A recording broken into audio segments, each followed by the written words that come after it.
On the public test server for the 1.4 patch, skill power has been reworked quite a bit. After some testing, it turns out that it doesn't work quite in the way that I expected it to. You might remember that in a previous video, I mentioned that skills have their hard caps removed, but that skill power now scales different from how it scales in the 1.3 patch.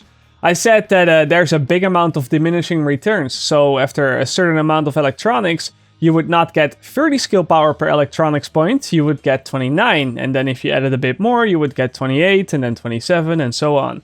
Turns out that that's not the way that it works, because no matter how much skill power you already have, a point of electronics will always give you a flat 30 points of skill power. There are no diminishing returns there. That doesn't mean that there are no diminishing returns in its entirety, because as you get more skill power in total, it will have less of an impact on your skills. That means that the first 100,000 skill power that you get will have a much more drastic result than the second 100,000 skill power that you add. At the moment though, I feel like that these diminishing returns are a bit too harsh, and because of this, and some other issues that I will talk about in this video, I feel like that it is never really worth to spec into electronics that much. Which, as I understand it, is exactly what the developers wanted to fix with this patch. So, I want to talk about this, I want to talk about the issues, and I want to talk about possible solutions. Let's begin.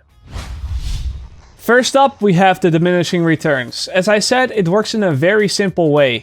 The more skill power that you have, the less effective that same skill power will be when it comes down to how it will affect your skills. As a very quick example, we can take a look at the smart cover. With around 100,000 skill power, my smart cover has 23.13% damage resilience. Move up 50,000 skill power to a total amount of 150,000, and suddenly the damage mitigation sits at around 28.15%.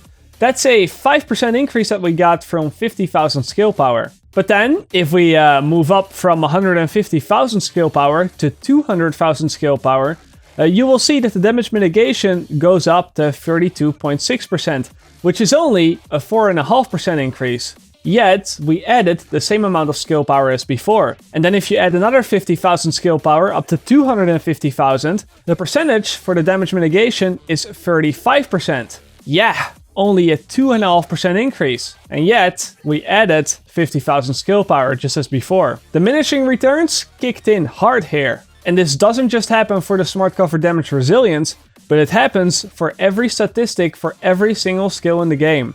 This is the formula that the game uses to calculate the skill power and its diminishing returns with it. By the way, big thanks to the data miner named as Spider101 who gave me this formula, but this is what the game uses. Now I know that it looks like a lot of random words, but let me put this in human language for you.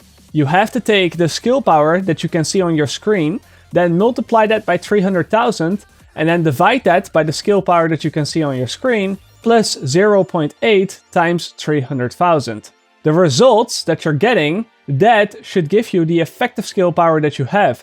In other words, how much your skill power is actually increasing your skills. As an example, we can take the 250,000 skill power that I have on my character. If we put that into the formula, you will see that my effective skill power is actually only a bit over 150,000. That means that 100,000 skill power that I put on my character that went up in thin air because of the diminishing returns. That is 3,231 electronics points straight up wasted. I'm not joking, this is what currently happens when you have 250,000 skill power on your character. Your skill's effectiveness only increase for something that's worth 153,000 skill power. We can of course put this formula onto a graph to maybe visualize it a bit better. On the horizontal axis we have the skill power that your character has, the value that you can see in your inventory. And then on the vertical axis you can see how much skill power you're actually getting. Basically you can see your effective skill power after the diminishing returns have done their job. It's obvious to take away from this graph that the more you add, the less value you will get out of your skill power. But what we can also see from this formula is that very early on, with a lower amount of skill power, in the lower 10,000 so to speak, it actually works the other way around. You get more effective skill power than that you should. For comparison, this straight line is how skill power currently works in the 1.3 patch, where skill power is just a flat value and no diminishing returns are in place. With the formula for the 1.4 patch, players actually get a lot more effective skill power up until 75,000 points or so. So let me ask you, what would the conclusion here be? You would say that speccing just a bit into skill power for a more balanced build would give you the optimal result, right? But then as you put more into it, you have these diminishing returns. That's how it's intended, right? That's how it works. Well, I'm sorry to say, but it doesn't work at all like that. You see, if players would actually start at a 0 skill power when they do not commit anything into their skills, then yes, this formula would be the way to go. You invest a bit into skill power, you have quite a big result, but then when you invest more and more and go to that extreme amount, then you will start to see those diminishing returns. However, with the new changes to the gear, players will not start off at that 0 skill power at all. To begin with, a level 30 character always has at least 535 electronics, with the new scaling that results in 16,050 skill power at the very minimum. Then, when your character is fully decked out in gear score 229 items, every gear item in the game always has those baseline statistics of 148 in every main stat, which will also add to your electronics. Then the holster always rolls with 3 attributes, so you get about 1,000 electronics from there. And then last up, we also still have the things such as the backpack and the mask that now come with over 10,000 skill power. So, not counting all the extra skill power that you can potentially get from mods or from the Tactician's 2-piece, which really needs a buff by the way, 4,000 is absurdly low. But if we just combine the things that I just mentioned, you will see that without any commitment into skill power, your character will still be sitting at a very respectable amount of around 80 to 85,000 skill power.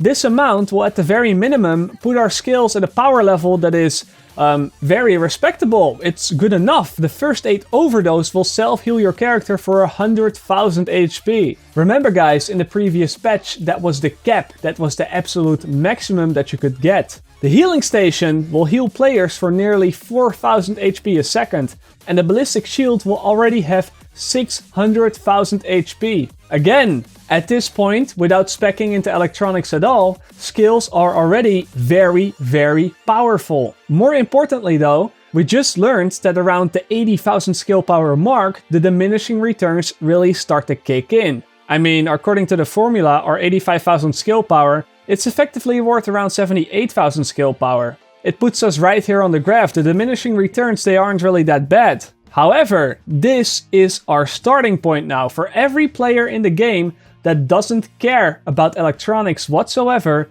this will be the very baseline of what they have. And because diminishing returns are already in place here, that also means that even committing as much as one piece of your gear into electronics, let's say you want to get a backpack with an electronics roll on it, that will already have a very harsh result in you wasting a lot of potential power that you can get out of your character.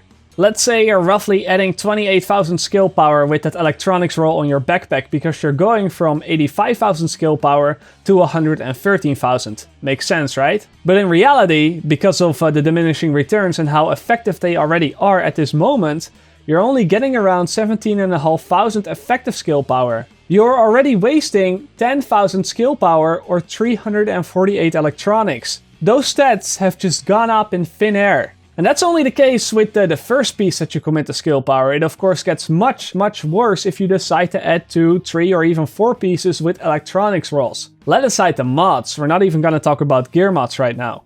Again, to put this into perspective, to really give you a concrete example, at 250,000 skill power where somebody really pushes everything to the maximum with every single roll specced into electronics and every single gear mod specced into electronics and skill power, the first 8 overdose doesn't even heal you for 200,000 HP. The support station sits at 7,500 health per second, and the ballistic shield is almost at 1.2 million HP.